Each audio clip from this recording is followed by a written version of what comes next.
안녕하십니까. 행복한 아침 이재용입니다. 안녕하세요. 정예인입니다. 연휴 잘 쉬셨습니까? 월요일 같은 화요일이 시작됐습니다. 오늘은 10월 11일 화요일이고요. 어우, 추워요. 날씨부터 알아보겠습니다. 박소영 기상캐스터.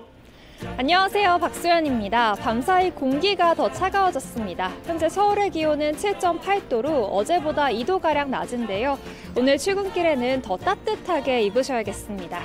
네, 오늘 아침에는 그냥 쌀쌀하다를 넘어서 정말 춥던데 낮에는 날이 좀 풀릴지 궁금합니다. 오늘 날씨 어떤지 이어서 전해주세요. 네, 맞습니다. 오늘은 올가을 들어서 가장 추운 날인데요. 오전까지는 바람도 강해서 체감온도는 더 낮겠습니다. 다만 오늘 오후부터는 날이 좀 풀리겠습니다. 낮 기온은 어제보다 오를 전망입니다. 어제 설악산에는 겨울이 찾아왔습니다. 올해 첫 눈이 내렸는데요.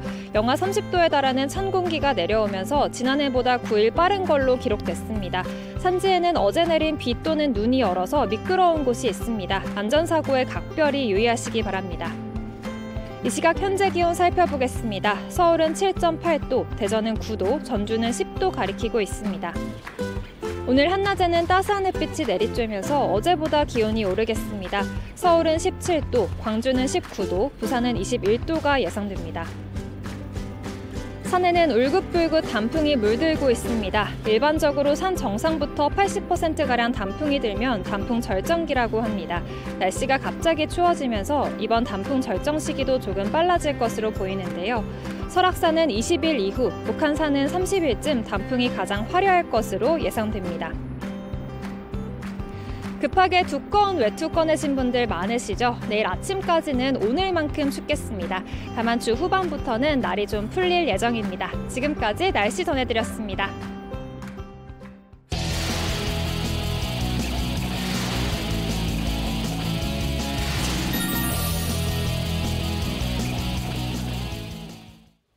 화제 이슈를 발빠르게 전해드리는 모닝 브리핑 순서입니다. 이고은 변호사와 함께합니다. 어서 오세요. 안녕하세요. 네, 첫 번째 이슈부터 전해주시죠. 네, 첫 번째 이슈는 일본 무비자 여행 재개입니다. 코로나19 사태로 장기간 막혀있던 한국인의 일본 이제 무비자 자유여행이 약 2년 7개월 만에 재개된다라는 소식인데요. 이 일본 정부는 오늘부터 한국을 포함한 전 세계 68개국 국가에 대한 비자 면제 조치를 재개하기로 했습니다. 이제 비자가 없어도 관광이나 친지 방문, 견학 등의 목적으로 최장 90일간 일본에 머무를 수 있게 됐는데요. 앞서 일본은 이 코로나19가 확산되기 시작한 지난 2020년 초부터 모든 국가를 대상으로 신규 입국을 금지한 이후에 이 단계별로 빗장을 풀어왔습니다. 그런데 오늘부터는 하루 5만 명 수준으로 유지되어 오던 이 신규 입국자 이 상한선을 폐지하고요. 패키지 여행이 아니라 개별 자유여행 입국도 허용하는 등 코로나19 확산 전과 버금가는 수준으로 이제 입국 규제를 완화를 합니다.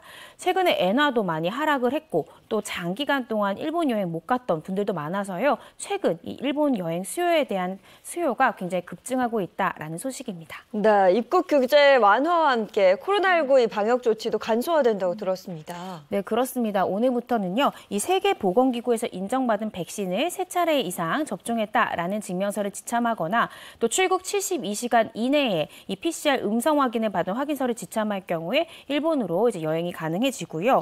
또 일본 도착 후에 검사나 격리 의무도 원칙적으로는 없어지게 됩니다. 다만 본인이 이제 감염이 의심되는 현상을 겪고 있거나 할 때는요. 당연히 검사를 받으셔야 되고 양성 판정을 받을 때는 이 지정된 숙박시설에서 격리를 해야 합니다. 이미 지난달에 일본 입국 규제 철폐되고 이러면서 네. 기대감이 한층 커졌잖아요. 그래서 네. 여행업계 또 관광업계 다시 기지개를 켠다 이런 얘기 나왔고 제 주변에서도 보면 일본 예약했어, 일본 다녀올 거야 이런 사람 많은데 실제 수요가 어떻게 나타나고 있습니까? 네, 맞습니다. 오랫동안 일본으로 여행 가지 못한 분들 굉장히 많잖아요. 네. 그리고 최근 이 엔화도 굉장히 떨어지게 되면서 그동안 일본 여행 못 갔던 한국인들의 일본 여행에 대한 수요가 굉장히 급증하고 있습니다. 실제 A 여행사 통계에 따르면요. 이 지난달 1일부터 22일 이 해외여행 예약은 전달인 8월 대비 173.7% 증가했고요. 그중 일본은 전월 대비 무려 776%가 증가했다고 합니다. 와. 9월 예약 중에 일본이 차지하는 비중은 36.1%에 달하는 것으로 나타났고요.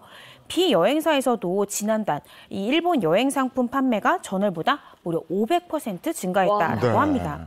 뿐만 아니라 온라인 마켓인 이 C사에 의하더라도요. 입국 규제 완화가 이 발표가 있었던 지난달 23일부터 지난달 30일까지 일본 여행 상품 예약건이 전월 동기 대비 무려 1,816%가 증가했다라고 하고요.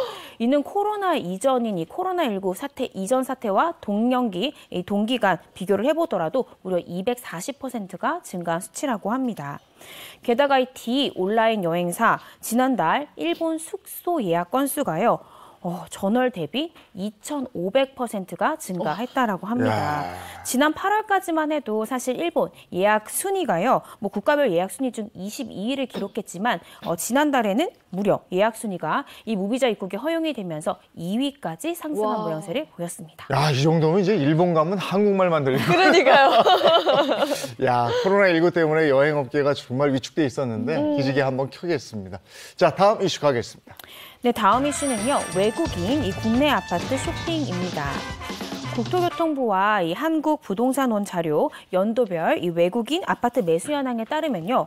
2015년부터 지난 8월까지 약 7년 8개월간 외국인들이 사들인 이 전국 아파트 매입 건수가 약 3만여 건에 달했고요.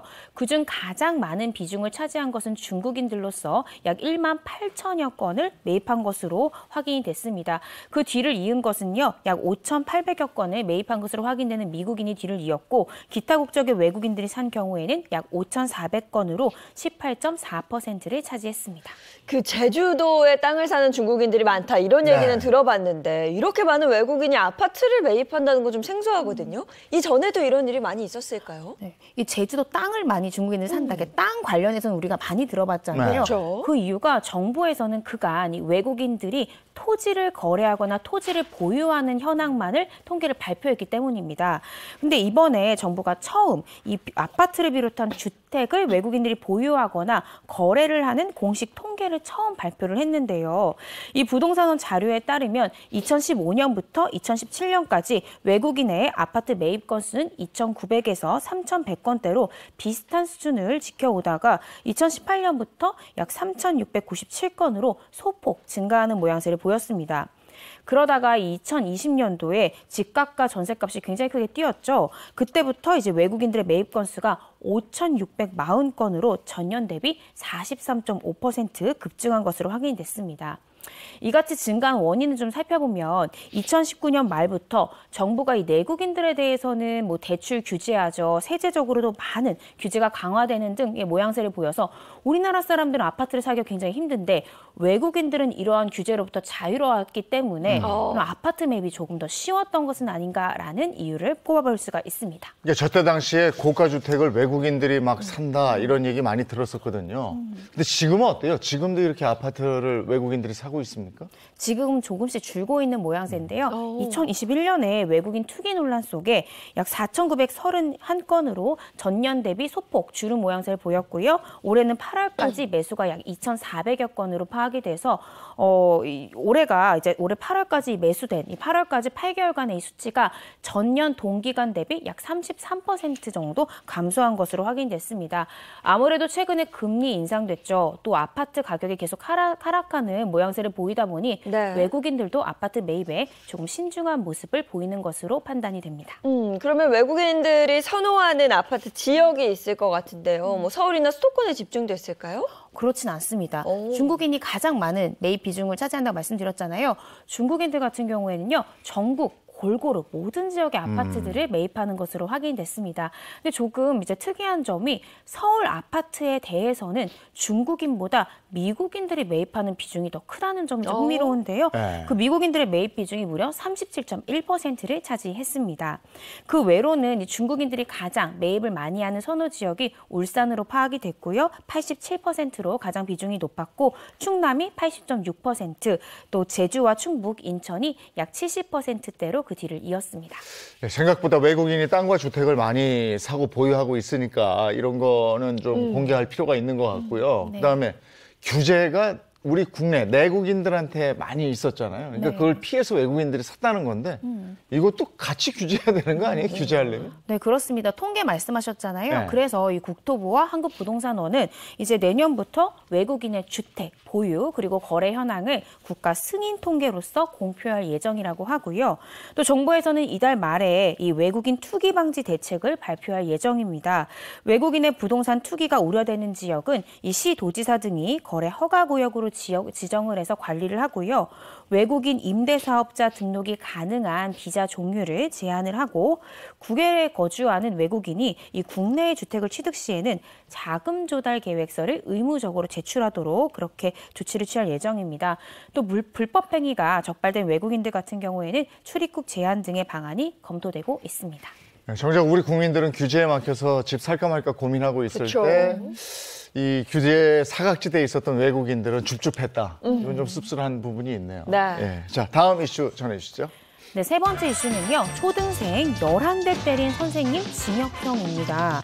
이 청소형 밀대 자루로요. 이 초등학생, 12살에 불과한 초등학생의 엉덩이를 11대 때린 초등학교 교사가 20대 초등학교 교사가 징역형의 집행유예를 선고받는 사건이 발생했습니다. 이 교사는요, 자신의 행동이 이 아이를 훈육하기 위한 정당행위였다라고 주장했지만 재판부는 이러한 교사의 주장을 받아들이지 않았습니다. 10일 이 춘천지법 원주지원 이 형사 3단독 신교식 부장판사는 아동학대 범죄 처벌 등에 관한 특례법 위반으로 기소된 29세 교사에 대해서 징역 1년에 집행유예 2년을 선고했고요. 40시간의 관련 수강명령, 또 2년간 아동 관련 기관의 취업 제한을 명령하는 이러한 명령을 각각 발령을 했습니다. 네, 어떤 이유였든 초등학생을 그 청소형 밀대 꽤나 두툼하고 클 거잖아요. 그걸로 11대를 때린다. 이건 좀 심한 처사가 아닌가 이런 생각도 드는데요. 학생이 그럼 어떤 잘못을 저지른 거예요? 이 해당 A 교사는요, 지난 6월 2일 원주의 한 초등학교에서 12살 B군이 영어 숙제를 거짓으로 제출했다는 이유로 청소형 밀대로 엉덩이를 11대를 때린 거예요. 이 A 교사의 폭행으로 이 B 학생은요, 전치 2주의 상해까지 입었다라고 합니다. 재판 과정에서 A 교사는 이 피해 학생 측과 3,300만 원의 합의까지도 했음에도 자신의 행동은 여전히 훈육 목적의 정당행위였다라는 주장을 이어갔습니다. 정당행위라는 주장에 대해서 재판부는 어떻게 얘기했습니까? 일단 정당행위라는 게요, 사회상규에 위배되지 않는 국가적으로나 사회적으로 정당한 행위로 용인되고 받아들여지는 행위를 정당행위다라고 합니다. 재판부는 피고인이 주장하는 모든 사정을 고려한다 하더라도 이를 정당행위로 볼 수 없다면서 A 교사의 주장을 받아들이지 않았는데요. 뿐만 아니라 이 신 부장판사는 피고인의 행위와 방법, 결과 등을 볼 때 이 죄질이 매우 무겁다. 다만 이 피고인이 아무런 전과가 없고 피해자와 원만히 합의해서 피해자가 더 이상 피고인에 대한 처벌을 원하지 않는 점 등을 판결 이유로 설시했습니다. 네, 이번 사건과 비슷한 사례가 또 있을까요? 네, 그렇습니다. 왜 예전에는 참 선생님들 숙제 안 해가면 때리고 이런 경우도 많았는데 네. 요즘은 그런 경우에 다 신체적 학대, 정서적 학대가 될 수가 있습니다. 제가 앞서 설명드린 이 사안과 굉장히 유사한 사건이 최근 항소심에서 집행유예 선고를 받기도 했는데요. 이 경기도 광주에 위치한 초등학교 1학년 담임교사였던 C씨는 자신이 지시한 사항을 학생들이 제대로 이행하지 못했다라는 이유로 이제 학생들의 머리카락을 잡아당기거나 볼을 꼬집는 등의 행위를 2018년 3월에서 4월에 걸쳐서 반학생 12명을 대상으로 총 18차례 정서적, 신체적 학대 행위를 일삼은 혐의로 기소가 됐습니다. 이 부분에 대해서 1심은요, C 교사에 대해서 징역 6월에 집행유예 2년을 선고하고 40시간의 아동학대 재범 예방 강의를 수강할 것을 명했고요. 아동 관련 기관에 2년간 취업을 제한하는 명령을 발령을 했습니다. 그리고 지난 8월 항소심에서도요, 원심의 이 판단의 양형 사유가 적정하다, 원심의 판단이 적정하다라는 취지로 피고인과 검찰의 항소를 모두 기각을 했습니다. 네. 이런 물리적인 학대를 당하는 경우도 있지만 정신적으로나 또는 심리적으로 압박을 당하는 경우도 있을 것 같거든요. 네, 그렇습니다. 진짜 아이들은 꽃으로 때리지 마라 이런 말이 있잖아요. 몸에 멍이 들고 몸에 상처가 드는 것만이 학대가 아닙니다. 아이들에게 폭언을 하거나 고성을 지르거나요, 혹은 음식을 강제로 먹이는 행동 모두 다 정서적 학대에 해당할 수가 있습니다. 실제 보건복지부에서 발표한 전국 아동학대 현황 보고서에 따르면 2020년에만 아동보호 전문기관에 신고된 정서적 학대 사례가요, 무려 8,700여 건이 넘는다라고 합니다. 동기간에 이 신체 학대로 이제 접수된 경우는 3,800여 건이라는 점을 고려해 볼 때 정서적 학대가 신체적 학대의 무려 2배 이상에 해당하는 건수가 발생한다라는 걸 알 수 있는데요. 사실 이 정서적 학대라는 것이 굉장히 입증하기가 어려운 것이 외상이 없고 또 피해 학생이 굉장히 어린 경우에는 피해 내용을 제대로 진술하기가 대단히 어렵습니다. 따라서 이 피해 학생과 피해 학생 부모로서는 굉장히 지원을 받기도 힘들고 또 피고인에 대한 정당한 처벌을 요구하기도 굉장히 어렵다라는 측면에서 정서적 학대 행위의 문제가 굉장히 심각하다라는 생각이 듭니다. 아마 이 사건을 접하고 지금 이 소식을 들으신 제 또래 정도 되신 분들은 네. 우리는 매일 학교 가면 그렇게 맞고 살았어. 이렇게 생각하실 수도 있는데 그거 잘못됐었던 거잖아요. 네. 그러니까 지금은 그게 아니니까. 그리고 훈육이라는데 전치 2주의 상해를 입힐 정도의 훈육, 그걸 훈육이라고 얘기하면 그건 또 아닌 것도 같고 말이죠. 네. 시대가 달라졌습니다. 예. 자, 오늘 모닝 브리핑 여기까지 하고요. 이고은 변호사와 함께했습니다. 고맙습니다. 고맙습니다.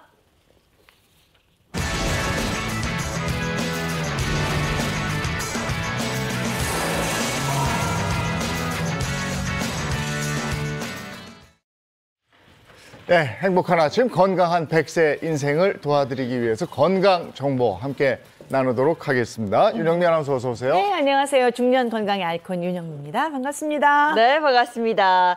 전주의 가정의학과 전문의 배효상 한의학 박사, 김정은 식품영양 박사 함께합니다. 어서 오세요. 안녕하세요. 어서 오세요. 네, 그리고 오늘은 아주 특별한 전문가를 한 분 모셨습니다. 보행교정 전문가 안광욱 소장님 소개합니다. 반갑습니다. 네, 반갑습니다. 예, 제가 오늘 많이 배워야 돼요. 저는 아주 대놓고 팔자라.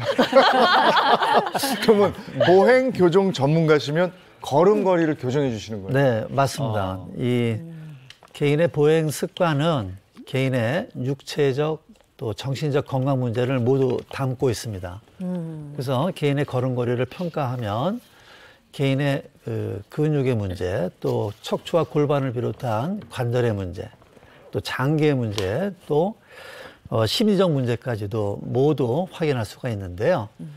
보행교정 전문가란 평소 건강에 나쁜 걸음걸이를 하시는 분들의 보행을 평가하고 또 보행의 반복 교정 훈련을 통해서 건강을 회복시키는 그런 일을 하는 직업이라 보시면 됩니다. 네, 걷는 자세가 굉장히 중요한데 그 자세만큼이나 발 건강도 굉장히 중요하잖아요. 오죽하면 발의 제2의 심장이라고 부르잖아요. 네, 이렇게 중요한 발인데 그동안 건강하면 뭐 먹는 거라든가 저는 운동, 뭐 움직이는 거 이런 거에만 신경을 썼거든요.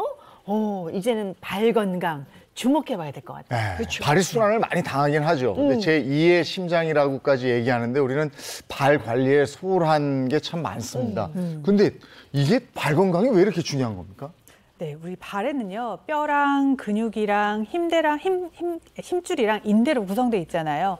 혹시 발에요, 뼈가 한 몇 개 정도 있는지 혹시 아실까요? 일단 한쪽 발로 보면 발가락이 5개니까. 5개니까. 네, 10개 넘을 것 같고요. 이 5개를 이루는 그 굵은 뼈가 있을 테니까. 12개. 기본 6, 7개 아니에요? 한쪽에? 저는 조금 더 될 것 같아요. 한 20개 정도? 우리가 모르는 뼈까지. 네. 어느 정도가 될까요? 네, 생각보다요, 발에 뼈가 굉장히 많습니다. 무려 한 26개 정도의 뼈가 있고요. 근육이랑 힘줄 그리고 107개의 인대가 뒤섞여 있다고 보시면 되겠습니다. 복잡하네요, 생각보다. 예. 발이 생각보다 굉장히 복잡한 그러네. 신체 부위인지 몰랐어요. 아, 오늘 네. 많이 배울 것 같은데요. 네, 맞습니다. 그만큼 발이요, 굉장히 중요한 역할을 하기 때문이죠. 우리가 걸을 때 발이 계속 일을 하고 있잖아요. 우리가 발은요, 걸을 때마다요, 체중에요, 1.5배에 달하는 하중을 계속 발에 가해지고 있거든요. 그리고 우리가 하루에 얼마나 걷냐면요, 보통요, 5,000보에서 8,000보의 걸음을 걷고 있습니다. 그러면 5,000보에서 8,000보면 5,000번에서 8,000번 1.5배의 내 하중을 발이 견디고 있는 거네요. 그렇죠. 맞습니다. 네. 그것만큼으로도 이 발은 정말 큰 일을 하고 있는데요. 또 하나 아주 중요한 역할을 하는 게 하나 있습니다. 이 발은요, 심장에서 가장 멀리 떨어져 있잖아요. 그래서 심장에서 혈액이 나왔던 것을 다시 심장으로 보내주는 역할을 하게 됩니다. 그래서 발을 제2의 심장이다 이렇게 표현을 하는 것 같아요. 네, 그렇습니다. 발의 그런 부위를 보시게 되면은요, 신체 2% 정도밖에 2% 정도밖에 되지 않지만 나머지 98%의 무게를 지탱을 하는 부분이기 때문에 굉장히 중요한 부분이다라고 할 수가 있고요. 우리 몸의 뿌리라고도 볼 수가 있겠습니다. 이렇게 중요한 발 건강에 문제가 생긴다면 단순히 이제 발만의 문제라고는 할 수 없고요. 걷거나 뛰거나의 문제가 생기게 되면은 이제 발 건강도 문제지만 여러 가지의 심폐 기능이 떨어지게 되거나 또 그렇게 되면서 우리 몸의 면역력 또한 떨어지기 때문에 그만큼 몸 곳곳에 문제가 발생을 한다라고 보시면 되겠습니다. 네, 발 건강과 올바른 걷기가 오늘의 주제인데 주제 영상 보시죠.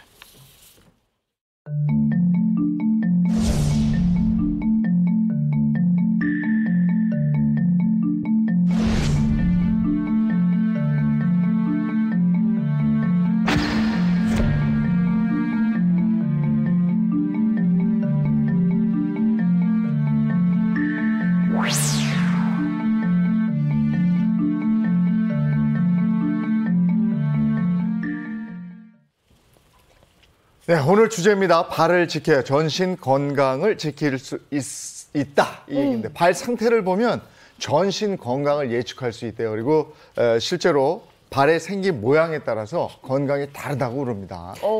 맞습니다. 그래서 발의 생긴 모양을 보고 이 건강 상태를 관찰하기도 했었는데요. 일반적으로 봤을 때요, 발가락이 길고 또 발이 크고 두껍고 아주 넓은 형태라고 하면 장수할 가능성이 높고요. 반면에 발가락이 가늘고요. 또 발이 좁고 얇고 또 작게 되면 수명 자체가 조금 줄어들 수 있다. 이렇게 관찰을 하기도 했었습니다.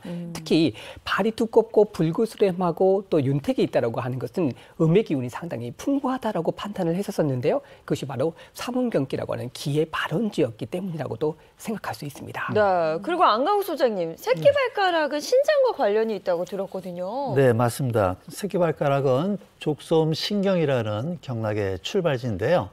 신장의 기능을 나타내고 있습니다. 그리고 신장의 기능은 이제 수명을 점치는 데도 중요한 어떤 척도가 되는데요. 모양이 새끼발가락의 모양이 굵고 또 튼튼하고 두터우면은 신장의 기능이 아주 왕성한 것이고요. 반대로 작고 가늘면 태어날 때부터 신장의 기능이 조금 약하다고 볼 수가 있습니다. 네. 갑자기 내 새끼 발가락이 궁금해요. 기억이 안 나요. 발의 이 모양이라든가 이런 게 건강에 굉장히 영향을 끼치는 것 같은데 옛날 송나라 때였나요? 그 발이 작으면 미인이다 그래서 왜 전조 생겼잖아요. 네. 그들의 건강이 어땠을까 갑자기 문득 궁금해지는데요. 건강이 좋지는 않았겠죠.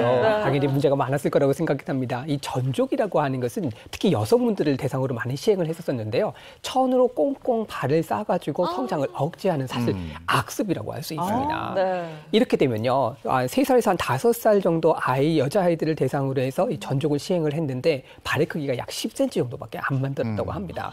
발가락에 발뼈 자체도 좀 부러질 수 있고요. 근육도 문제가 생기게 되면서 특히 발을 종종거리면서 걷게 되거든요. 그러면 등뼈가 굽어지면서요. 기형적인 어떤 자세도 유지를 하기 때문에 건강 상태가 상당히 안 좋았다고 생각할 수 있습니다. 네, 발의 성장을 인위적으로 막으면서 이게 몸 전체에도 안 좋은 영향을 미칠 수밖에 없을 것 같아요. 네, 맞습니다. 전족과 같이요. 이제 억지로 발의 성장을 억제하게 되면요. 아까 배우상 선생님께서 말씀하셨듯이 당연히 척추에도 안 좋은 영향을 미치게 되지만요. 결국은 심장에 안 좋은 영향을 미치게 되는데요.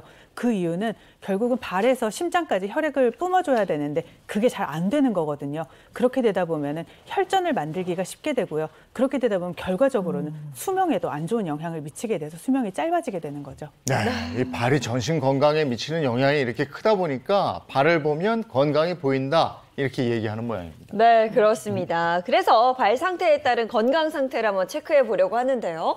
발이 보내는 건강 시그널 어떤 것들이 있는지 하나하나 살펴보도록 하겠습니다. 자, 첫 번째 뭔지 보시면 혈액 혈액순환, 림프계 문제입니다. 네, 차나 이제 비행기를 오래 타지 않았는데도 발이 붓는 현상이 발생을 한다면은요, 혈액순환 장애라든지 또 림프계 문제를 의심을 해볼 수가 있습니다. 혈전이 있거나 또 신장 장애, 그리고 갑상선 기능의 저하 등이 있을 경우에도요, 발이 붓는 현상이 나타날 수가 있는데요.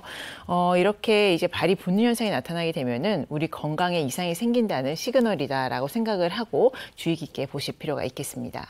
저는 발이 부으면은 그냥 내가 어제 좀 오래 서 있었나? 그러니까 혈액순환이 안 되는가 보다 이렇게 생각했는데 그게 아니라 뭐 림프계 문제라든가 혈전 문제까지 가 닿으니까 발 붓는 게 지속되면 진료를 받아봐야 되겠습니다. 그렇죠. 잘 지켜보면 네. 도움이 될 것 같고요. 자, 발이 보내는 건강 시그널. 두 번째는 뭔지 이어서 보도록 하겠습니다. 자, 두 번째.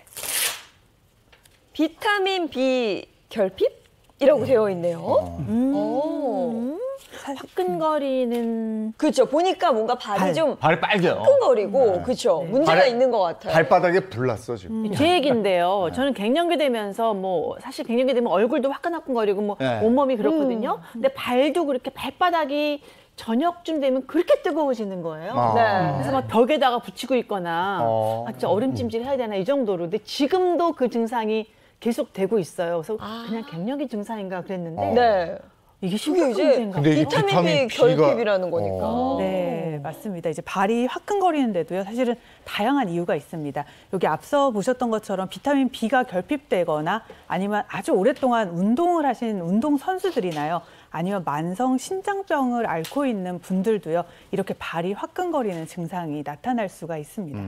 특히 또 발바닥에 열감을 느끼는 것은 한의학에서는요, 앞서 전 교수님 얘기하셨던 것처럼 신장이라고 하는 것과 연관을 지어서 신장의 양기가 안으로 거두지 못하고 바깥으로 나가면서 발생하게 되는데, 새끼 발가락의 열감이라고 하는 것은 경락상에서 방광하고도 연관이 있습니다. 그래서 무릎 뒤에 있는 오금 부위에 있는 위중이라는 혈자리에 침을 넣어서 치료하기도 합니다. 네. 발바닥의 열감이 근데 당뇨하고도 관계가 있어요?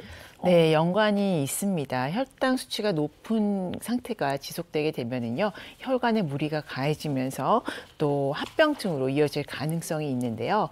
합병증 같은 경우에는 우리가 이제 말초 신경병증이라고 해서요, 이 말초 부분에 염증이 생기게 되면서 손과 발을 저리게 하고요.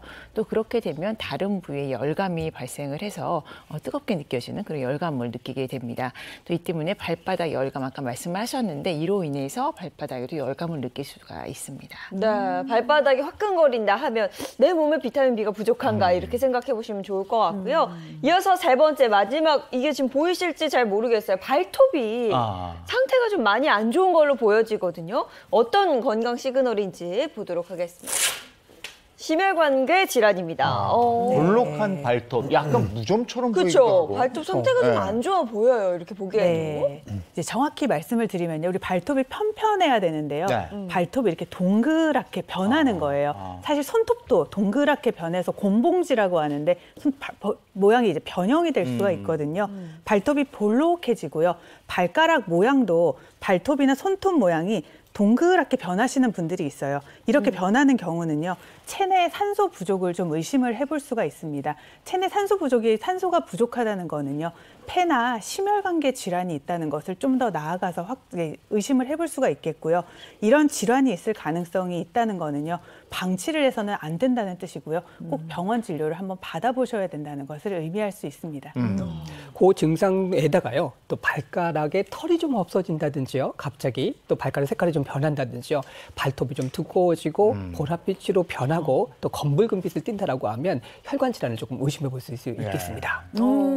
발가락 그 손가락 털은 나이 들면서 좀 없어지던데. 잘 살펴봐.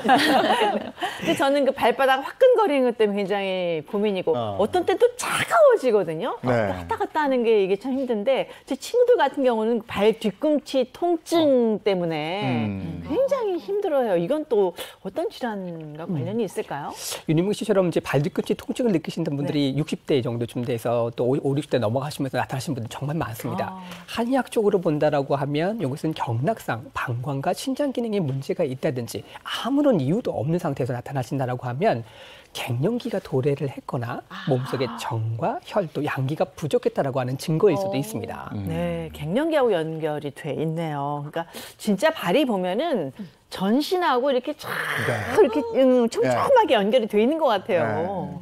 근데 소화기가 약한 것도 발의 어떤 증상에서 알아볼 수가 있어요? 네, 맞습니다. 이제 소화기가 좀 약해지게 되더라도요. 발도 또한 힘이 없고 좀 무겁고 마비감도 생기고 걸음걸이도 좀 무거워지고 이런 증상이 나타나실 수가 있어요.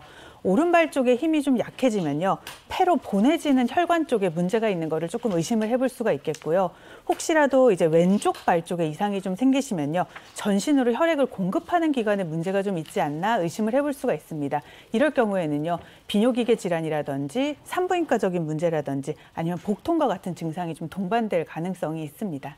네, 발이 보내는 건강 시그널, 그거를 우리가 알 수 있어야 되는데, 그래서 발이 우리 온 몸의 축소판이라고 얘기하는 모양인데요. 실험을 통해서 그걸 입증해 주실 수 있다고요, 소장님이? 네, 그 발에는 신체와 관련된 많은 그 반사구들이 있습니다. 그래서 그 특정 반사구를 자극하면 그것과 관련된 해당 기관이나 장기들이 활성화되는데요. 그걸 제가 오늘 좀 실험으로 보여드리려고 합니다. 네. 예. 누굴 실험 대상으로 삼으시겠어요? 예, 유영민님. 좀 아닐까요? 네, 좀 도와주시겠습니까? 아, 좋습니다. 네. 어떻게 나갈까요? 할까요? 네. 자, 옆으로 이동해서 한번 한번. 참고로 오늘 이게 예인 씨가 자기가 대상인 줄 알고요. 발 관리 엄청 하고 왔는데 오늘 본인이 아니라고 아쉬워했습니다. 네, 네. 어떻게 아이, 참 오랜만에 관리 좀 받았습니다. 발이 깨끗한 거 모르겠네요. 올라갈까요? 네, 올라오세요. 네. 네. 신발 벗고 네. 앉아 있는 거죠. 네, 네. 자, 자, 어떻게 앉아서 다리만 뻗으시고요. 네. 좀 가까이 나와 보시겠어요? 조금 더. 이쪽으로? 네. 예. 왠지 부럽다. 오, 저 이런 거 관리 받는다고 진단하고 하니까. 관리 받는 싶었거든요. 네, 조금만 올릴게요. 네, 네. 지금부터 제가 실험할 부위는 척추, 특히 척추 중에서도 네. 허리와 관련된 요추 반사 부위입니다. 저 요즘 굉장히 허리 아파서 아. 치료받고 있는데. 그럼 오히려 잘 됐네요. 그런가요? 네. 네. 그래서 제가 요추를 하는 이유는 내장기를 바로 실험해서 확인할 수 없기 때문에 네. 보여질 수 있는 것으로 하는 거예요. 아, 자, 그 위치를 알려드릴게요. 네. 발의 내측 전체가 전부 척추인데 위쪽은 위의 척추, 경추에 해당하고요. 또 발등 쪽은 등뼈, 흉추에 해당합니다. 그래서 허리와 관련된 부위는 이 복숭아뼈, 네. 안쪽 복숭아뼈 하단, 네. 그래서 지면, 이 발바닥과 발 내측면이 만나는 그 모서리 부위가 있어요. 아, 여기쯤이요? 네, 이 부위가 허리에 해당합니다. 네. 그 중에서도 이제 허리 유연성은 허리 5개의 관절 중에 아래쪽, 골반 쪽에 관절이 많이 움직이는 부위예요. 그래서 그 부위를 할 건데 네. 하기 전에 네. 일단 허리 유연성이 얼마나 있는지를 먼저 확인하고 네. 그 다음에 지압한 후에 다시 한번 해드리겠습니다. 변화를 좀 볼 수 있을까요? 예, 그래서 네. 이 반사구 자극의 효과를 한번 확인해 보겠습니다. 발만 당겨도 여기가 조금 아파요. 아프세요. 예, 예. 자, 무릎을 완전히 펴고요. 무릎 90도, 발목 90도로 구부리시고 손끝을 가능한 대로 쭉 내려보세요. 손끝을. 아, 저 쉽지 않은데. 예. 예, 무리하지 마시고 네. 최대한 내려. 고개도 약간 숙여주시고요. 더 내릴 수 있는데 이런 말씀 나중에 하시면 안 됩니다. 최대한 내리세요. 여기 정도까지. 그만? 네. 더 이상 안 됩니까? 네, 잘 안 돼요. 네. 여기까지. 자, 됐습니다. 이제 팔을 뒤를 짚으시고 이제 편하게. 의외로 뻣뻣하시네. 그러니까요. 제가 운동을 많이 안 해서. 요새 허리 치료가 근데 굉장히 제가 허리가 경직돼 있다고. 아, 그러세요? 네. 네. 이제 허리의 문제는 이제 관절에서도 나올 수가 있고 네. 또 디스크에서도 나올 수 있고 근육에서도 나올 수가 있는데 이 발의 반사구는 이제 그 전체적인 그 장기 기관에 네. 전부 반응을 하기 때문에 네, 도움이 될 겁니다. 네. 자, 저희 오일을 바르는 이유는요. 지압할 때 잘 미끄러지라고 하는 때가 것이고요. 나올까 봐. 그런. 네. 예. 저게 저도 한번 그래서- 받아봤는데 저걸로 치르니까 아프던데. 아프죠. 예, 집에서는 핸드크림 같은 걸 사용하셔도 되고요. 네. 자, 이렇게 지압을 하는데 손으로 해도 되고 지압봉을 써도 됩니다. 자, 하실 때 아파요, 거기가. 아프죠? 예. 예. 그래서 이 관련 반사구는 네. 그 해당 장기의 상태를 반영하기 때문에 허리가 아프면 이 부위도 아플 수가 있고 예, 아파요, 거기. 예, 또 강하니까. 안에 긴장이 있을 수도 있습니다. 네. 저기 할 때 좀 아프더라고요. 네. 지압봉을 하나 사야 되겠네요. 아, 손으로 해도 됩니다. 이런 식으로 손으로 해도 돼요. 아, 네. 되게 부드럽게 하시는 것 같은데 저게 통증이 있나 봐요. 네. 아니, 손에 힘 별로 안 주시는데 왜 네. 아프죠, 진짜? 지금 이제 허리가 아프시기 때문에 네. 그래서 좀 과민한 겁니다. 저게 저 목욕탕 가서 온탕 들어가서 저 발 만지고 있으면 좋아요. 붓기는 싹 빠지잖아요. 네. 정말 딱 그 허리 부위라는 그 부분이 많이 아픈데요. 네. 네. 아, 이렇게 발에서도 아주 작은 면적을 이렇게 자극하는 것만으로도 척추 관리가 가능하니까 일상생활에서 하시면 진짜 너무 좋을 것 같아요. 네, 그렇습니다. 저게 이제 허리 긴장을 풀어주는 건데 네. 이외에도 발을 통해서 건강을 좀 증진시킬 수 있는 게 뭐가 있습니까? 있습니다. 일단 발을 사랑하시는 건데요. 네. 퇴근하고 들어오셔가지고 이렇게 발 따뜻하게 씻으잖아요. 이럴 때 발바닥 한번 만져보시면서 딱딱하고 응어리진 부위가 있는지 한번 확인을 해보시는 거예요. 네. 만약에 그게 있다라고 하면 관련돼 있던 내장 부분에 문제가 생길 수도 있는 거거든요. 그래서 그 경계를요 지압을 통해서 조금 풀어주시게 됩니다. 그러면 이미 생기지 않았었던 병을 미리 예방하는데 어떤 도움을 받으실 수 있겠습니다. 네. 또 발가락을 빼고요. 이 발 크기 자체를 전체적으로 3분의 1로 나누어서요. 발가락 앞쪽에 있는 부분에 중간 정도의 경혈 부위가 용천혈이라고 하는 부분이 있습니다. 이 부분은요. 발가락을 앞으로 굽히게 되면 이렇게 사람 인자 형태의 모습을 나오는데 그 부분에 움푹 들어간 부분 혈자리거든요. 여기는 경락상 신장과 상당히 민첩한 관련이 있습니다. 그래서 여기를 자극을 주시고 마사지를 해주시면 신장, 콩팥 기능을 조금 강화하는 데 도움을 받으실 수 있거든요. 특히 우리가 걸을 때요. 발 뒤꿈치가 먼저 닿고 그다음에 앞꿈치 닿으시잖아요. 그런데 용천령 부위는 앞꿈치를 먼저 닿고 뒤꿈치를 닿는 형태로 한 5분만 걸어주셔도 남자분들의 정력을 조금 증가시킬 수 있습니다. 그래서 옛날 전통 홀리에 같은 경우에 보게 되면 발바닥을 신랑의 발바닥을 벗겨놓고요. 명태로 그 네. 용천 부분을 막 때리는 거. 이 같은 위치에서 시작을 했었던 겁니다. 윤영민 씨 괜찮으신 것 같죠? 너무 아파하셔서. 지금 선생님 말씀하셔갖고 제가 너무 아파요. 너무 왜 이쪽이 아프죠? 더 아프죠, 이렇게? 네, 허리가 아픈 안 쪽에 좋구나. 반사구가 더 예민해요. 네. 조금만 참으시기 바랍니다. 자꾸 하게 되면 허리가 좀 좋아지는 건가요? 그렇죠. 네, 그런데 이 실험의 취지는 발잡을 열심히 하시라는 게 아니고 네, 네. 물론 그건 이제 방법이 될 수 있지만 이 부위를 활용해서 잘 걸으시면 허리에 도움이 된다는 말씀을 드리기 위해서 그래서 하는 실험입니다. 마사지가 아니라 잘 그렇죠. 걸으시라. 예. 잘 걷게 되면 이런 고통도 없겠죠. 그러면 그거 조금 더 받으시는 동안 저 질문 하나만 더 드리고 싶어서 그 족욕하는 게 발에 또 몸에 그렇게 좋다던데. 맞습니다. 한의학의 이론을 보게 되면요.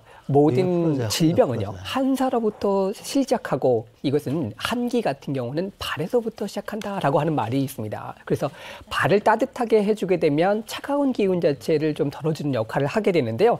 정상적인 경우에 있어서 발끝의 온도는 약 22도를 유지를 하게 되고요. 발 가운데 온도는 한 28도 정도를 유지를 하게 됩니다. 그런데 이 발끝의 온도가 낮게 되면요. 머리, 즉 두통이라든지 불면증이라든지 뇌혈관의 혈관 공급 자체가 잘 안 되는 여러 증상들이 발생할 수 있어요.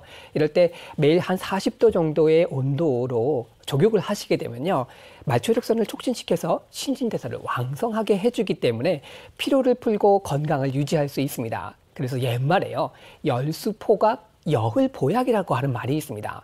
발을 따뜻한 물에 씻게 되면 보약 한 점 먹는 것보다 더 낫다라고 하는 뜻입니다. 네, 발을 따뜻하게 하는 게 보약 한 첩을 먹는 것보다 낫다. 선생님, 그럼 족욕은 자기 전에 하는 게 가장 좋을까요? 맞습니다. 잠자기 전에 수면 전에 해주시게 되면 순환도 좀 잘 되고 풀어주게 되는데요. 봄철에 하시게 되면 양기도 높여주고 질병을 예방해주고 되고요. 여름철에는 습한 기운뿐만 아니라 더위를 덜어주고 가을철에는 이 계절에는 여름철에는 폐를 튼튼하게 해주고요. 겨울철에는 신장을 따뜻하게 해줄 수 있습니다. 그런데 환자분들을 보게 되면 발이 차가운 분들도 있지만 뜨겁다고 하시는 분들도 있으세요. 아까 윤은미 아나운서가 발이 뜨겁다고 하셨거든요. 이런 분들은 콩팥인 신장 기능 자체가 약해져 있는 경우가 있으니까 약을 통해서 좀 치료를 하시고 열을 좀 줄이시는 게 먼저가 필요합니다. 네, 발을 통해서 건강을 지키는 방법 쭉 설명을 들어봤는데 네. 어떻게 얼추 좀 됐습니까? 네. 자, 그럼 너무 아파. 네, 한 3분 정도 한 것 같은데요. 네. 네. 상태는 좀 많이 할수록 더 좋아질 것 같긴 합니다. 네. 하지만 3분 정도 도움이 됐는지 먼저 확인해 누가 좀 매일 볼게요. 이렇게 해줬으면 좋겠어요. 자, 아까랑 똑같이 무릎 펴시고 네. 발목 90도로 세우시고요. 본인이 내려갈 수 있는 데까지 내려갑니다. 어이구.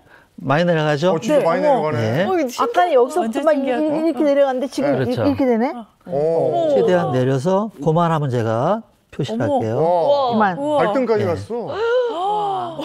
아니 이거 웬 기적이에요? 대략 한 10cm 가까이 되는 것 같습니다. 네. 너무 네, 신기하다. 그래서 매일 해줘야 되겠어요. 그렇죠. 이렇게. 몇 분, 3분 정도. 응? 네, 해줘야 맞습니다. 근데 아까 말씀드렸듯이 네. 요 부위가 자극이 되도록 잘 걸으시는 게 더 도움이 된다. 네. 이런 말씀을 드리고요. 그래서 지금 이제 실험에서 나타난 것처럼 발은 몸을 지탱하는 그런 추춧돌뿐만이 아니고 네. 그런 구조물을 더 이런 우리 몸의 기능을 활성화시키는 그런 핵심 부위다. 이런 생각을 가지시고 네. 발 관리도 잘 하시고 발을 아껴서. 잘 걸으시길 바랍니다. 존중해요. 알겠습니다. 잘 배워봤습니다. 야, 고맙습니다. 실험을 통해서 뭐 바로 입증이 되니까 말이죠. 네. 근데 우리가 이제 잘 걸으라는 말씀도 하셨는데 잘 걷는 거는 우리가 걸음마를 뗀 이후로 걸음을 이건 그냥 가는 거 아니에요? 그쵸. 걸음을 배운 적은 없는데. 그냥 걸었던 건데. 네. 그리고 요즘은 또 많이들 안 걷는다 네. 그러잖아요. 저는 그 하루에 걸음수 체크해주는 그 애플리케이션 통해서 봤더니 네. 5,000보가 웬 말이에요? 4,000보도 안 걸은 날도 있더라고요. 또 우리가 알잖아요. 장애인 아나운서 3보 이상 탑승이에요. 승차잖아요. 3보 이상 승차. 근데 실제로 정말 우리나라 이런 걷는 분들이 많이 줄어들고 걷는 시간이 감소했다는 게 이게 사실인가요? 네, 그렇습니다. 저도 걷기 위해서 굉장히 많은 노력을 요즘에 하고 있는데 이제 척추 관절 예방을 위해서는 잘 걷는 것이 무엇보다도 이제 중요합니다. 하지만 매년 우리 국민들의 걷기 운동을 하는 실천율이요 감소하고 있는 것으로 나타났습니다. 질병관리본부에서 발표한 국민건강영양조사에 따르게 되면은요 신체 활동 수준을 나타내는 걷기 실천율이라는 것이 있는데요. 2005년 60.7%에서 2015년에는 41.2%로 아주 크게 줄었다고 합니다. 여기서 걷기 실천율을 따져보게 되면요. 1회 10분 그리고 하루에 30분 이상 주 5일 이상 실천하는 것을 이야기합니다. 네. 저 역시도 이 걷기 실천율이 굉장히 많이 떨어진다 이렇게 알고 있는데 디스크의 원인이 또 걷기에 있다고요. 맞습니다. 허리 디스크 같은 경우는 이제 척추 사이에서 충격을 완화하는 이 디스크가요 바깥으로 여러 가지 원인에 의해서 돌출이 돼가지고요 허리를 지나가는 신경을 압박해서 생기게 되는데요. 통증뿐만 아니라 다리가 저리신다든지 또는 뒷부분 다리 하부에부터 여러 가지 통증들을 유발시킬 수 있는데. 이것은 대부분 교통사고라든지 외상이 아니라고 한다면 걷는 거라든지 또 운동 부족 또 자세가 제대로 되지 않아서 생기는 경우가 많습니다. 그러니까 잘 걷기만 해도 허리 디스크와 무릎 관절을 잘 지켜낼 수 있다. 이런 건데 그 얘기가 맞는 겁니다. 네, 맞습니다. 걷기 운동은 척추에 적당한 자극을 주기 때문에 혈액순환 개선도 되고요. 또 근력 강화 훈련도 됩니다. 그래서 허벅지 앞쪽 근육인 대퇴사두근을 강화시키기 때문에 무릎을 안정화시키는 그런 효과도 있습니다. 그래서 잘 걸으셔야 되는데 잘 걷는 방법, 걸을 때는 상체와 고개를 곧게 세우고 그다음에 시선은 한 15m에서 20m 정도 전방을 보시는 게 좋고요. 가슴은 앞으로 확장해서 펴주시는 게 좋습니다. 또 어깨 힘을 뺀 상태에서 팔은 앞뒤로 자연스럽게 흔들어 주셔야 되고요. 다음 뒤꿈치, 발바닥, 앞꿈치 순으로 그렇게 발목을 동작을 세 등분으로 나눠서 예, 이동해 주시는 것이 좋습니다. 요즘 걸으면서 다들 핸드폰 보니까 정말 큰일이에요. 아, 큰일 나요. 그거 진짜 안 좋은데. 네, 사고 위험도 있고. 이 건강한 걷기를 위해서 또 신발이 그만큼 중요하다고 그랬고 우리 제작진이 저희한테 신발을 하나씩 내라고 그러더라고요. 네. 그래서 평소에 잘 신는 신발. 그걸 보면서 걸음걸이와 건강을 체크할 수 있다고 그러는데 소장님 이게 가능합니까? 네, 한번 보겠습니다. 네. 자, 요 신발 한번 볼게요. 비싼 신발 같은데요? 이건 좋은 신발이에요. 신발이 아주 좋습니다. 예, 예. 마모 형태를 이제 먼저 봐야 되는데 좌우가 대칭이 되는지 먼저 봐야 되는데 네. 뒤꿈치가 뭐 약간 차이가 나지만 이 정도는 이제 정상 범위라고 생각이 되고요.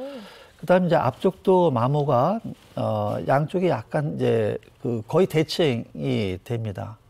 그래서 앞뒤가 적당히 마모된 것으로 봐서 걸음걸이에 큰 문제는 없는 분이라 이렇게 생각이 되고요. 예, 아주 힘있게 잘 걸으시는 분이 아닌가 이렇게 보여집니다.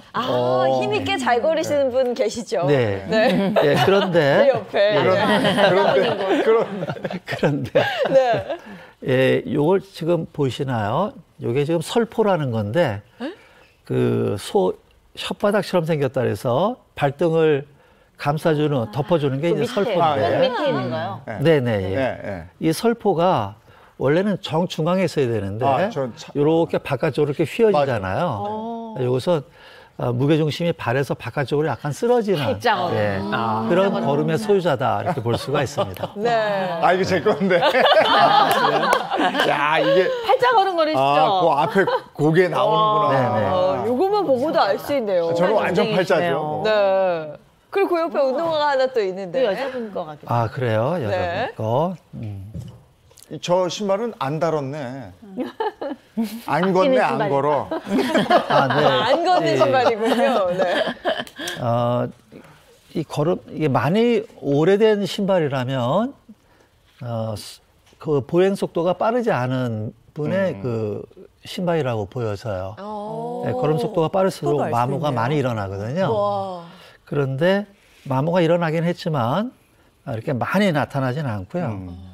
근데 특징적인 것이 이 뒤꿈치 바깥쪽도 마모가 됐지만, 아까 남성분에 비해서 이 앞쪽이 좀 마모가 됐어요. 이 앞쪽이 마모되려면 걸을 때 발끝이 하향돼야만 가능합니다. 그래서 발끝이 3단 보행이 아니고 발끝을 조금 앞쪽을 먼저 지면에 닿는 그런 워킹을 하지 않나 이런 생각이 듭니다. 집이 언덕에 있으신 거 아니에요, 혹시?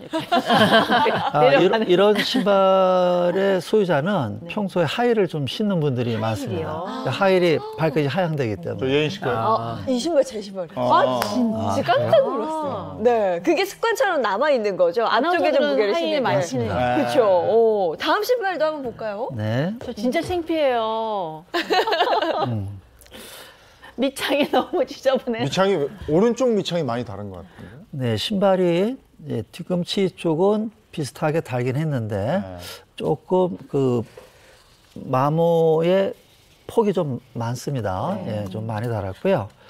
또 이제 특징적인 것은 이 앞꿈치인데 오른쪽 신발의 앞꿈치는 벗겨질 정도로 많이 마모가 됐어요. 닭싸움 하셨어요? 예. 이런 경우에는 체중이 한쪽 발로 더 많이 치우치던가 아니면 한쪽 발의 종아리가 단축이 됐을 때 발끝이 더 밑으로 내려가기 때문에 그래서 다리 길이가 다르다고 좌우 다리의 긴장도가 다르든가 한쪽으로 체중이 쏠리든가 이런 걸음에 좀 그런 걸음을 의심할 수가 있습니다. 뭐 제 거라고 다 밝혀졌으니까.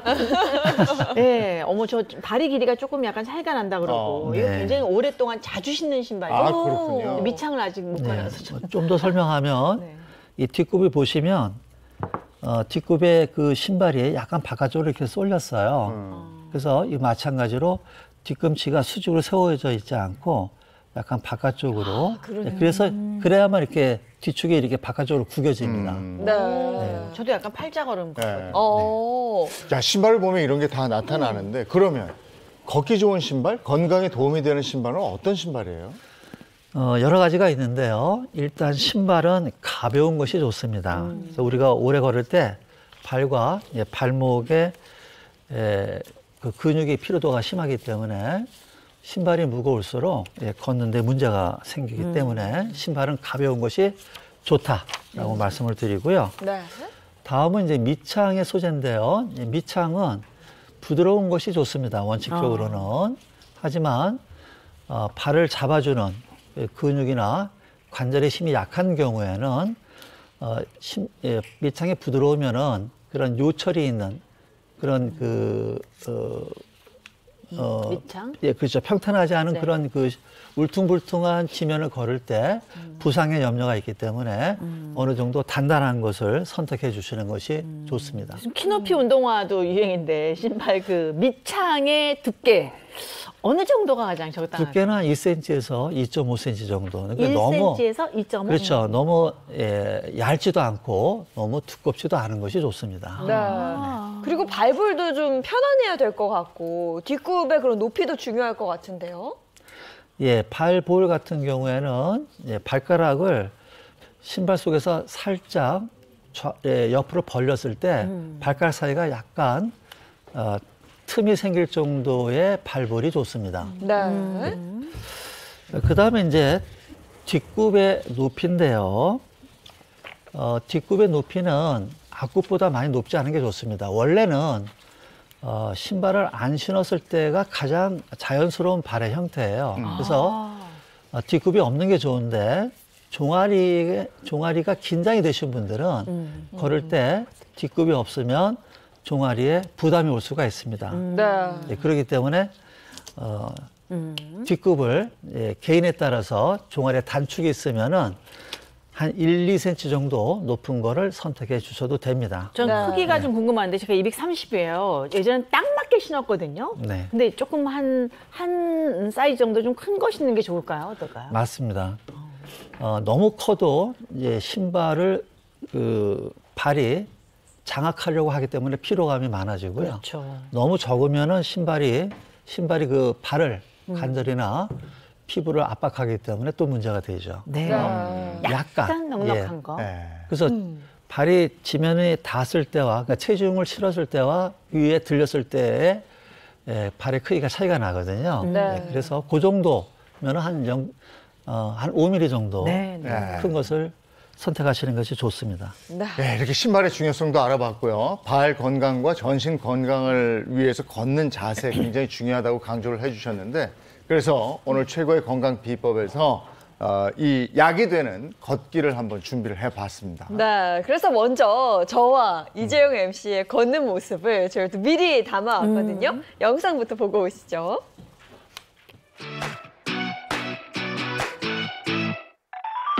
I spend my nights awake, thinking about the way we used to feel like a summer day. I love to watch you sway, but now you're someone new. Lately I know I get the strangest feeling from strangers falling in love. I never thought I'd be the one to say this, but I don't know what to do. Let's move into our old house. Love me this time.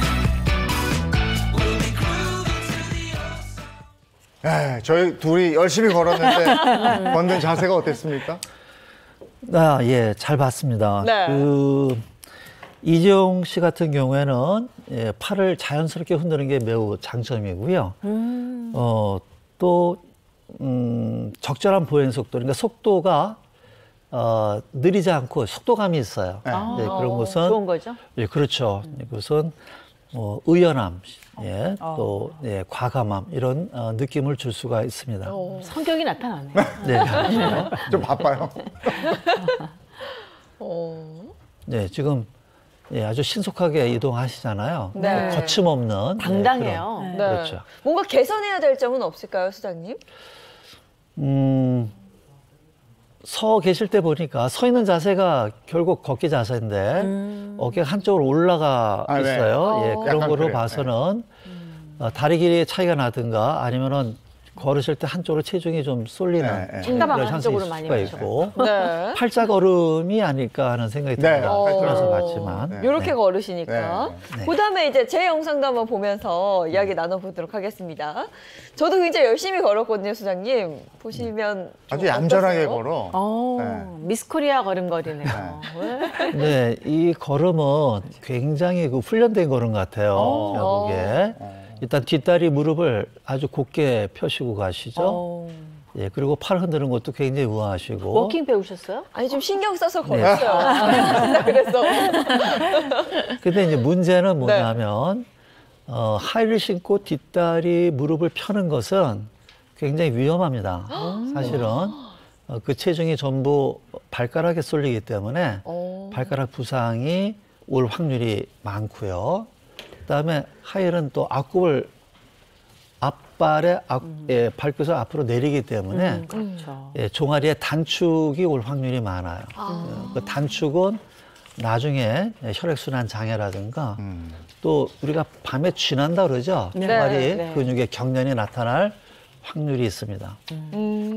그렇군요. 그럼 우리가 한번 앞에 나가서 실제로 지금 한번 걸어볼까요? 걸어보고 예. 그다음에 또 진단받고 개선점까지 한번 고쳐보면 네. 어떨까 싶은데 그래요? 네, 아, 네. 앞으로 나가서 한번 살펴보도록 하겠습니다.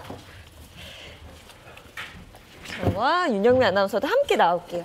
누구부터? 우리 걸었으니까 유영미 아나운서 한번 걸어보실래요? 저는 무릎을 잘 못 네. 피면서 걷는 것 같아요. 네. 제가 느끼기에. 이렇게 걸어야 앞뒤로, 되는데. 앞뒤로 하고 네. 이렇게 좌우로. 네. 이렇게 갔다가 이렇게. 네.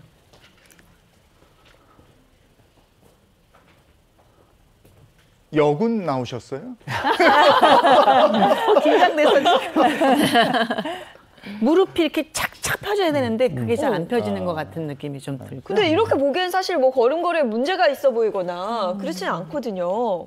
저는 많아 보이는데. 아 정말요? 네, 어떻게 예. 해야 될까요? 약간 뻣뻣한. 네, 일단 그 팔자 걸음이 좀 심합니다. 그리고 비대칭 팔자 걸음이에요. 오른쪽이 좀 더 심하고. 그래서 신발이 오른쪽이 많이 닿아요. 네, 예, 예. 네, 네. 예, 그리고 일자 걸음을 걸어요. 팔자의 일자. 이게 일자 걸음은 뒷다리 앞에 앞발을 놓는 걸 일자 걸음이라고 합니다. 네, 네. 그러니까 이 상태에서 팔자가 되는 것이죠. 아, 이렇게. 이렇게. 예, 예. 그 걸음은 몸에 문제가 많이 발생할 수밖에 없는 걸음이에요. 그래서 제가 허리가 약간 아플까요, 펼쳐지네요. 혹시? 네? 허리가 그래서 아픈 예, 영향도 허리가 있을 것 약해지는 같아요. 걸음입니다. 네. 그럼 어떻게 좀 교정을 좀 해주셔야죠. 자, 그럼 일단은 네. 발은 발끝이 11자, 그러니까 12시 방향을 가리키게 네. 서는 게 좋고요. 그다음에 이제 이동할 때 양발 간격을 최소화하는 게 좋습니다. 최소화. 예, 그래서 양발 내치기나 무릎을 스치면서 앞으로 이동하는 게 좋아요. 네. 무릎을 스치면서 나는 스치면서. 11자를 하면 안짱다리처럼 돼. 그렇죠. 느낌이 좀 그렇죠. 나는 막 흔들거려. 그래서 팔자 걸음 걸으시는 분들은 11자로 하면 좀 흔들릴 수가 있습니다. 네. 막 몸이 약간 균형이 안 제가 예전에 중심이 안 그래서 잡히는 군대에서 이거 하잖아요. 네. 큰 걸음이라고 이렇게 하거든. 혼자서 팔자야. 큰 걸음도 팔자로 걸어요. 그래서 이걸 이렇게 해야 되는데 이렇게 혼자 팔자 일로 와. 일자로 걸으면서 이제 무릎을 스치는 게 그렇죠. 걸음걸이의 포인트가 11자 되겠네요. 걸음에 양 무릎을 스친다. 네. 그 다음은 보폭을 넓히는 게 중요합니다. 네. 보폭을 넓히고 옆에서 봐주드리면 보폭을 넓히고 넓히면서 또 하나 중요한 게 뒷다리 무릎을 펴주는 게 좋아요. 뒷다리 무릎을. 네. 그래서 뒷다리 무릎을 곧게 펴는데 반드시는 아니고 가능한입니다. 네. 왜냐하면 지금 무릎이 아프신 분들도 계실 거고 또 무릎 수술하신 분들도 있을 테니까요. 가능한 펼 수 있는 만큼 펴주는 게 좋고 이때 이제 중요한 게 하나 있는데 무릎을 보폭을 넓히고 무릎을 편 상태에서 뒤꿈치가 많이 들리면 이 이 발가락의 부상으로 이어집니다. 그래서 뒤꿈치를 많이 안 가능한 들고? 낮춰서 보폭을 넓히고 무릎을 펴는 게 좋아요. 낮춰서. 그렇죠. 자, 이렇게 한번 걸어보겠습니다. 네.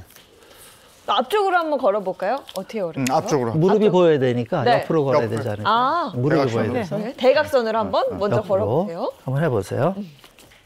뭐야, 갑자기. AI세요? 이 자세는 어때요, 선생님? 넘어질 것 같아. 그러니까 뒷무릎이 중요해요. 앞무릎보다. 지금 앞무릎을 펴시거든요. 네. 뒷무릎을 펴고. 우리 다 좀 이상한 것 같은데. 자, 그럼 저랑 같이 걸어볼까요? 네. 자, 시작. 아, 사람인데 어떻게 이렇게 이렇게. 걸어 다녀요? 어. 일상생활에서. 약간 뮤지컬인데. 그러니까. 마이클 잭슨. 네. 그럼 좀 천천히. 네, 다시 한번. 네. 예, 이거 보여드리려고 천천히 걸은 건데. 네. 그냥 한번 걸어보세요. 네, 평상 속도로. 네. 오. 혹시 다르시네. 아, 자세가 다르시네요. 됐어요? 오. 모델 워킹 같아요. 하면서 모델 워킹. 한번 이게 뭔가 해보세요. 착착 차는 느낌으로. 이게 그겁니까? 3단 모행이라는 게 이겁니까? 아니, 아직 3단 모행까지는 안 갔고요. 보폭 넓히고 무릎 펴는 거. 네. 뒤꿈치를 낮춰야 된다. 네. 그 다음에 이제 팔입니다. 네. 네, 팔. 네. 팔은 우리가 주로 많이 앞으로 가잖아요. 그래서 앞뒤가 대칭이 되도록 흔드는 게 좋아요. 그다음 팔에 이렇게는 안 힘을 된다는 빼고. 거죠, 옆으로. 그렇죠. 팔에 힘을 빼고 손바닥을 몸통을 향한 상태에서 몸통을 스치면서 정확하게 앞뒤로 이동을 하는 게 좋고요. 네. 앞보다는 뒤로 많이 가야 되고 힘을 빼고 가야 이 관성에 의해서 관절들이 이완되고 그다음에 뒤로 많이 찰수록 그다음에 가슴이 이완되기 때문에 라운드 숄더까지도 개선할 수가 있어요. 그러네요. 제가 한번 시범을 보여드릴게요. 네. 이쪽에서 보여드릴까요? 되게 자연스러운데 멋있으세요. 모델 같으신. 이렇게 걸어야 되는구나. 툭 떨어뜨리면서 이런. 긴장하면 이렇게 걸어요. 그렇죠. 네. 팔을 뒤로, 뒤로. 아닌데 이렇게만 안 걸으면 돼. 그러면 앞서 저희가 얘기했던 3단 보행. 네, 지금 그것도 한번 배워볼게요. 예, 3단 보행은 발을 뒤꿈치, 발바닥 중앙, 앞꿈치 순으로 구분해서 순차적으로 앞으로 이동하는 건데요. 이 3단 보행의 목적이 있습니다. 네. 효과이기도 하고요. 3단 보행하는 이유는 발목의 안정화를 위해서고, 그 다음에 충격을 흡수하는 그런 목적이 있고요. 그 다음에 추진력을 높이는 방법이 바로 이 3단 보행이에요. 네. 시범을 좀. 시범 보이면 3단 보행에서 발등을 들을 때는 뒤꿈치가 많이 들려서 발목이 90도가 되는 게 좋습니다. 발목의 그럼 발목이 각이 아프지 90도. 않을까요? 종아리가 땡기지. 아프진 않죠. 왜냐하면 서 있는 자세가 90도이기 때문에 이 자세를 그대로 유지하라는 뜻이에요. 이때 이제 발목에 관절이 결합이 돼서 발목에 안정화가 생기기 때문에 발목이 접질리질 않습니다. 절대로. 그 다음에 이제 발바닥 중앙을 닿는 것은 뒤꿈치가 바깥쪽으로 쓰러지지 않도록 수평이 되게 해야 되고요. 그 다음에 이제 앞꿈치는 뒤꿈치가 많이 들리지 않도록 네. 알겠습니다. 낮춰가지고 발끝대기를 한다. 네. 같이 그러면 3단 보행 한번 네. 이렇게 워킹을 하고 마무리해야 되겠네요. 네, 옆으로 네. 한번 해보겠습니다. 네. 자, 네. 옆으로 한번 걸어보시고. 발목이 포인트예요. 네. 요렇게. 생각보다 좀 많이 들어줘야 됩니다. 이 운동이 이게 걷기의 정석인 것 같아요. 3단 보행이 해보니까. 뒤에서부터 맞습니다. 네. 뒤에서부터 닿는 거 이거구나. 그래서 닿으면서 구르듯이 앞으로 이동하기 때문에 충격이 없고 네. 안전하고 빠르게 이동할 네. 수가 있는 거예요. 3단 보행까지 알아봤습니다. 확실히 부드러우신 것 같아요. 고맙습니다. 잘해주시고요. 자, 이렇게 걷는 방법에 대해서 한번 쭉 알아봤고요. 이번에 최건비 두 번째는 식단인데요. 김정원 선생님이 준비해 오셨어요. 네, 오늘 만들어 볼 음식은요. 최건비 음식은 알로에랑 청포묵을 이용한 무침 요리를 만들어 보도록 하겠습니다. 네. 일단 이제 재료를 한번 소개를 올리도록 할게요. 네. 재료부터 하나하나 좀 알아보도록 하겠습니다. 네, 일단 청포묵 준비를 해주시고요. 이제 원재료 알로에입니다. 이제 알로에 여기 썰어서 준비를 했고요. 그리고 이제 고명에 해당하는 황백지단, 달걀 준비해 주시고요. 또 청고추, 홍고추, 김가루, 양념은요. 소금, 설탕, 참기름, 깨소금, 또 검정깨 준비를 해주시면 되겠습니다. 네, 본격적으로 한번 만들어 볼까요? 네, 이 청포묵은 먹기 좋게 썰어가지고 한번 데쳐냈습니다. 데쳐내면 이렇게 말랑말랑해지거든요. 이 상태로 이렇게 넣어주시면 되고요. 네. 그리고 여기 알로에도 가시라든지 껍질을 제거해서 같은 크기로 이제 썰어서 준비를 해보겠습니다. 자, 그리고 여기에요. 이제 양념을 넣어주시면 되는데, 양념 같은 경우에는 이제 소금 적당량 2꼬집 정도 넣어주시고요. 여기에 이제 설탕 넣어주시고, 그다음에 깨소금, 참기름, 네, 그리고 청홍고추 이렇게 넣고 가볍게 묻혀주겠습니다. 네, 그리고 황백지단은 반 정도만 넣어주시고요. 이제 김가루 넣어서 고소하게 이제 묻혀내시면 됩니다. 네. 자, 이렇게 묻혀가지고 마지막에 검정깨도 살짝. 네. 아니 보기에도 너무 예뻐요. 이 색감의 조화가. 그러니까요. 네. 자, 이렇게 홍고추에다가. 묻혀내시면은 사실 알로에만으로는 그냥 드시면은 네. 좀 식감이라든지 향이 좀 거부 반응이 있을 수 있는데 이렇게 고소하게 참기름 양념으로 이제 묻혀내시면은 이제 부드럽고 고소하게 같이 드실 수가 있습니다. 네, 재료 준비만 되면 정말 손쉽게 요리를 뚝딱 만드실 수 있는데 네. 알로에와 이 청포묵이 발 건강에 도움을 주나요? 어때요? 청포묵 같은 경우는 이 녹두로 만들게 되잖아요. 이 녹두 같은 경우가요. 수분을 흡수하는 이 수분 흡수율이 정말 낮습니다. 그래서 물에 오랫동안 불려도 그대로 있는 것을 좀 확인해 볼 수 있는데요. 그렇기 때문에 몸속에 들어가서 수분보다는 몸속에 피부 자체에 있는 노폐물이라든지 특히 발에 있는 노폐물 자체를 흡착하는 효능이 많이 뛰어나죠. 또한 이 녹두 전분을 쓰게 되면요, 이 젤리 형태가 되면서요, 피부에 있는 각질을 잘 뜯어내주는 효과도 있습니다. 따라서 청포묵 같은 경우에는요, 다른 묵들이 가지지 못하는 특성을 가지고 있기 때문에 발 건강에 도움이 될 수 있습니다. 네, 그리고 함께 넣은 이제 알로에에 함유된 알로에틴 성분은요, 우리 발에 생길 수 있는 무좀이 악화되는 것을 막아주고요. 가려움증도 완화시켜주고 바지 무좀이 곰팡이 성분이잖아요. 곰팡이 성분이 이제 악화되는 것을 막아줄 수 있습니다. 또 알로에에 있는요, 에모딘과 알로미신이라는 성분이 있는데요. 이 성분들은 천연 항암 물질이거든요. 그래서 이제 암들이 이제 신생혈관을 생성하는 것을 억제하기 때문에 암의 전이를 막아주는데 효과가 있습니다. 그런데 이 알로에는요, 과다 섭취를 하게 되시면요, 구토나 복통이나 설사 등이 생길 수가 있거든요. 그래서 하루 권장 섭취량인 25g은 넘지 않는 것이 좋겠습니다. 네, 발 건강에 도움을 주는 알로에 청포묵 저희가 자리에 하나하나 또 다 준비를 해드렸거든요. 시식을 통해서 맛을 보도록 하겠습니다. 와. 저는 미리 살짝 먹어봤는데 네. 일단 그 참기름의 고소함이랑 무기랑 워낙 잘 어울려서 부드럽고 참 맛있어요. 아, 그 향이 참 좋네요. 그렇죠? 예. 간편하게 또 만들 수 있으니까. 네. 예.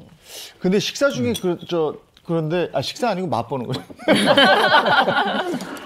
걸을 때 발바닥 굉장히 아파하는 분들이 있거든요. 다른 병이 있는 건가요?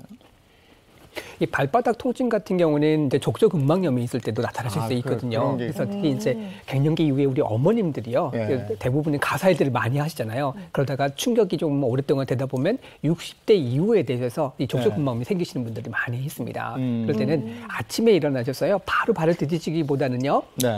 좀 마사지를 해주시고 난 다음에 스트레칭을 통해서 그 다음에 발을 드셔주시는 것이 예방하고 통증을 완화하는 데 도움을 받으실 수 있겠습니다. 근데 알로에는 그냥 무 맛?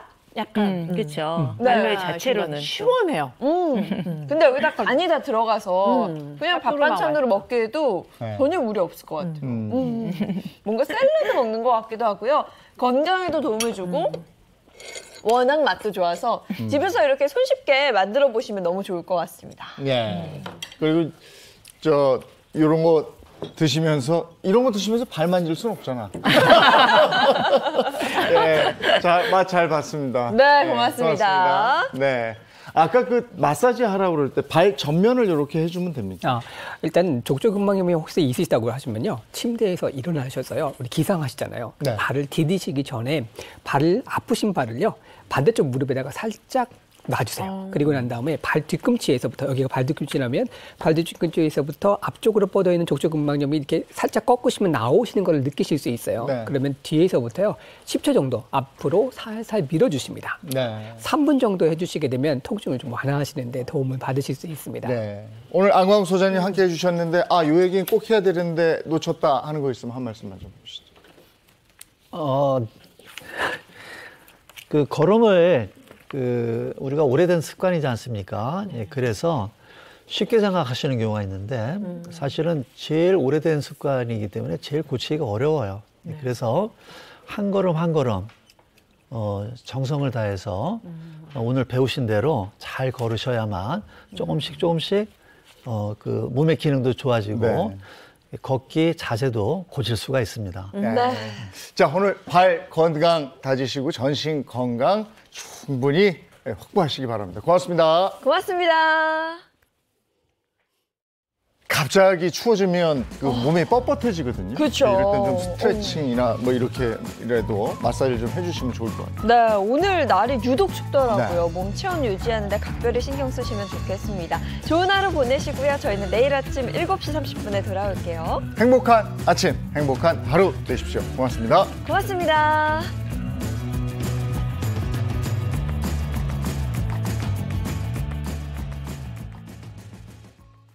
채널 A